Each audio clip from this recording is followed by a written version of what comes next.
비법을 열어보겠습니다.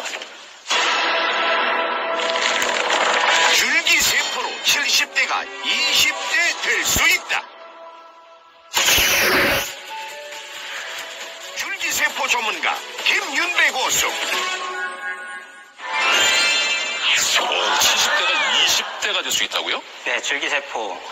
여러분들 좀 생소하진 않죠? 많이 들어보셨어요, 그죠? 네. 줄기세포라는 것은 우리 몸에 세포를 공급해주는 엄마세포예요. 그러니까 사람은 자식을 낳을 때 이제 새로운 개체를 이렇게 자궁을 통해서 키워서 내보내주는 방식인데 세포는 네. 하나가 두 개로 이렇게 분리되는 방식입니다. 그 원천 세포가 이제 줄기세포가 되는 거죠. 아하. 이 줄기세포라는 것은 우리 예. 주변에서 쉽게 볼 수 있어요. 여러분들이 만약에 칼에 베었다 주방에서 네. 그러면 2주가 지나면 딱지가 떨어지면서 다 복구가 되죠. 네. 줄기세포가 하는 일이에요. 여러분들 피부가 굉장히 좋으신 우리 안선영 씨 같이 이런 분들 계시죠? 그것은 우리가 관리를 잘하면 내 피부 밑에 있는 줄기세포가 빨리 분열을 해서 위에 있는 각질층은 빨리 떨어져 나가고 네. 빨리 재생이 일어나면 부들부들한 아주 여린 어린애 같은 세포가 되는 겁니다. 예. 우리 몸 전체에는 지금 줄기세포 어디에나 존재를 합니다. 물론 그 양의 문제가 있어요. 어렸을 때는 상대적으로 많은데 나이를 먹어가면서 굉장히 수가 적어져요. 줄어들어요, 점점점. 그러니까 충분히 보충을 못 해주니까 우리가 노화가 이제 눈으로 보이게 되는 그런 것이고. 예. 그러면 우리 지구를 거꾸로 돌릴 수는 없어요. 다만 생물학적인 나이. 생물학적인 시간은 거꾸로 돌릴 수가 있을 거라고 생각을 하고 최소한 거꾸로 돌리지 않더라고 하더라도 시계를 늦출 수는 있다. 이미 아시다시피 일본에서 야마나카 교수라는 분이 우리 체세포를 그냥 우리 피부세포를 떼서 네. 시계를 거꾸로 돌렸어요. 그래서 줄기세포로 원점으로 돌려놓은 거죠. 그러니까 그 채취한 사람의 나이가 60이었는데 네. 그 세포가 어릴 때, 아기가 태어날 때 그 세포로 돌아갔다는 뜻이에요. 실제로 저희는 이제 동물을 가지고 연구를 하는데 사람으로 치면 90세가 되는 그런 늙은 쥐. 이제 앞으로 두세 달 후에는 죽을 만한 그런 쥐예요. 옆에서 건드려도 물생각도 안 하고 귀찮다고 아무 생각이 없어요. 네. 거기다가 줄기세포를 이식하면 젊은 쥐보다 수영을 더 잘합니다. 네. 운동 능력이 탁월하게 개선이 되고 제가 연구하는 치매 줄기세포를 이식을 하면 기억력도 네. 젊은 쥐하고 같이 맞짱을 떨 수 있는 정도로 이렇게 회복이 된다는 겁니다. 네네. 그렇다면 이것이 다만 동물에서의 문제만이냐? 분명히 사람도 앞으로 우리가 예. 법적으로 그런 문제가 해결되고 부작용이 해결되는 그러한 시점이 오면 네. 사람에서도 이것이 환상만은 아니다. 분명히 이루어질 수 있는 네. 가능성이 있는 기술이다. 이렇게 제안을 드리고 싶습니다. 그럼 직접 쥐 대신 제가 거기 들어가 있지만 아니면 뭐 잘못이니까요. 근데 실제로 그러면은 좀 연세가 드신 분이 직접 줄기세포 치료를 받아서 젊어진 사례가 있습니까? 나라마다 그 법이 약간씩 다릅니다. 우리나라에서는 허용이 안 되는 예. 그런 법을 갖고 있어요. 다른 나라의 사례는 다만 어떻게 다른 되나요? 나라는 그렇지 않은 나라들이 또 많이 있습니다. 예. 실제로 캐나다의 억만장자인 패션 디자이너 피터 니가드라는 사람이 있는데 예. 이 사람의 나이가 이제 70 정도 됐는데 이 사람은 지금 줄기세포를 계속 맞고 있어요. 돈도 있겠다 해서 맞고 있는데 한 4년 정도 맞았다고 합니다. 네. 그래서 마이애미 대학에서 그 사람의 근육을 검사를 해봤더니 실제로 근육세포가 젊은이들처럼 돌아왔다. 점점 돌아오고 있다. 이런 식으로 해석을 했어요. 대학교에서. 예. 그런데 이제 저희가 이제 연구를 하다 보니까 저것은 해춘을 한 건 아니지만 노화가 지연되고 멈췄다. 어느 정도는. 네. 그렇게 해석을 할 수 있겠습니다.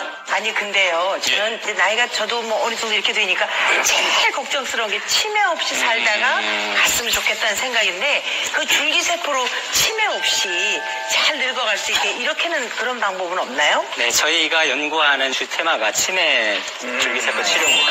그래요? 이제 동물에서는 엄청난 굉장히 좋은 효과를 보여줬고 예. 앞으로 이제 사람을 대상으로 이제 검증이 되면 실용화가 될 수 있는 그런 겁니다. 그래서 이 줄기세포가 실제로는 이제 치매뿐만이 아니고 뇌질환에 적용을 할 수가 있는데 다른 뇌질환에도 소아 내성마비 또는 파킨슨병, 루게릭병 뭐 이런 것들도 이제 효과가 좋게 나오고 있고 특히 뇌출혈이 일어나면 우리가 응급실에 실려가잖아요. 119를 네, 통해서. 네.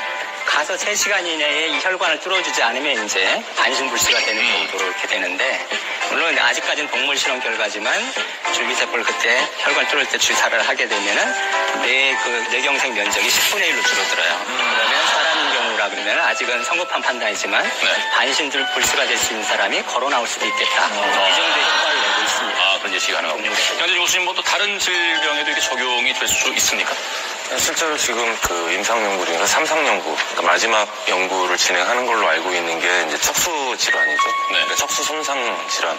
그러니까 우리가 이제 보통 하반신 마비가 되는 게 어허. 척수 신경 손상을 받았을 때 일어나는 건데 그런 거에 대한 게 진행이 되고 있고 실제로 작년인가 재작년에 아마 모 대학병원에서 직접 척수에 줄기세포를 2차례, 3차례 정도 주사를 해서 그분이 아예 그냥 사지마비였었는데 휠체어를 타고 다니는 뭐 그런 것들이 기사가 난 적이 있었고요. 간경화에 대해서도 지금 이제 진행이 되고 있고 그다음에 이제 지금 말씀하신 뇌경색, 뇌졸중에 대한 것들도 지금 진행이 되고 있는데 이 이외에도 황반 변성이라는 게 있습니다. 안과 질환 중에서 네. 황반이 변성이 되게 되면 실제로 시력을 잃게 되거든요. 근데 이런 황반 변성으로 인한 실명의 줄기세포가 치료제로서 가능성을 보여주고 있고 또 이제 선천성 소아당뇨 아니면 청각장애 같은 이런 난치성 질환 혹은 유전성 질환에 있어서도 치료의 길이 줄기세포를 통해서 열릴 수 있다라는 뉴스들이 나오고 있습니다. 그래서 분명히 줄기세포라는 건 어떻게 보면 이런 여러 가지 난치성 질환들에 있어서 한 꿈의 치료제로서의 가능성을 분명히 보여주는 건 사실인 것 같습니다. 예. 그때 기억나는 게 왜 강원래 씨한테 더 이상 휠체어는 없다고 뭐 그런 얘기 사람들한테 있었죠. 그 사고로 척수 다친 분들한테 굉장히 희망을 줬잖아요. 아직도 그런 게 가능한 건가요? 그러니까 김은배 교수님, 이게 어떤 한계가 어디까지로 보십니까? 그럼 모든 뭐 질병, 뭐 무슨 뭐 흔히 말하는 만병통치가 될 수 있는 것인지. 그 당시에 이제 강원래 씨가 어떤 이슈의 대상이 됐어요. 강원래 씨를 이렇게 세울 수 있다. 근데 이미 그러한 척수손상 환자한테 식약처의 승인을 받아 지금 임상시험을 하고 있어요. 아하. 그렇다면 지금 임상시험 하고 있다는 것은 분명히 되니까 한다는 거예요. 동물에서는 분명히 됐고 실제로 시간을 두고 5년, 10년 만에 휠체어에 있던 사람이 지팡이를 짚고 일어날 수 있는 날이 있을 거라고 해서 지금 식약처에서 승인을 내준 거거든요. 그러니까 그 가능성이 충분히 있다는 거고요. 줄기세포의 오로지 가능성만 얘기하면 우리가 자동차를 수리한다고 한번 생각해 보세요. 자동차가 만약에 펑크가 나면 타이어를 갈아 끼우는 방식이 있고 떼우는 방식이 있는데 그것이 네. 떼우는 방식은 줄기세포 방식이고 아하. 이 타이어를 갈아 끼우는 건 장기 이식 방식이에요. 만약에 콩팥이 망가지면 콩팥 이식 많이 받잖아요. 네네. 크죠 그거는. 예. 그러니까 심장도 이제 돼지 심장으로부터 얻으려고 지금 하고 있어요. 그러면 만약에 뇌가 망가지면 뇌를 바꿔 끼면 되죠. 그죠? 자, 그러면 뇌가 망가지면 그게 안 되니까 그것은 줄기세포라는 뇌를 바꿔 낄 수가 없으니까. 그래서 우리가 오로지 가능성만을 가지고 한다 그러면 우리가 앞으로 무궁무진한 그런 응용 가능성이 있는 것이고 예, 여기 예. 희망이 있다고 생각을 하는 네. 겁니다.